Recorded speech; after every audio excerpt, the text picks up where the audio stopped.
kedua lah yang saya beli dengan Nikbat. Tapi total kereta yang kami dah beli, maksudnya saya dengan suami dah beli dengan Nikbat, ni yang keempat. So faham-faham je lah, kalau dah 4 kali tu maksudnya apa, kami memang puas hati. Okay, first Velfire, kedua Merc, ketiga Grand Ace, dan yang keempat Harrier. So far, kenapa kami pilih Nikbat? Sebab apa yang kami nak, dia layan. Suami saya memang gila kereta, so dia sangat teliti pasal kereta ni. Dia nak design macam mana, dalam macam mana, semua Nikbat layan. Lepas tu urusan dari segi nak buat pinjaman ke apa semua tu kan, memang TikTok, senang je. Semua by phone je. Kami duduk dekat Alustar, diorang dekat KL kot, saya tak sure. Tapi memang by phone saja.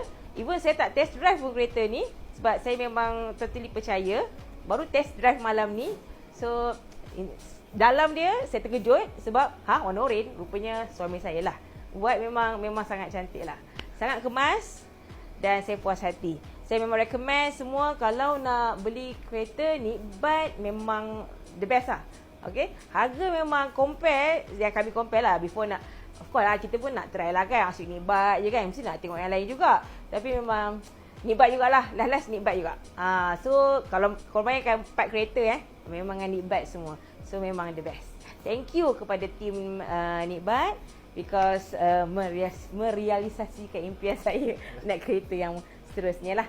Okay, InsyaAllah lepas ni tiba-tiba nak beli kereta baru, kita akan beli juga dengan Nikbat.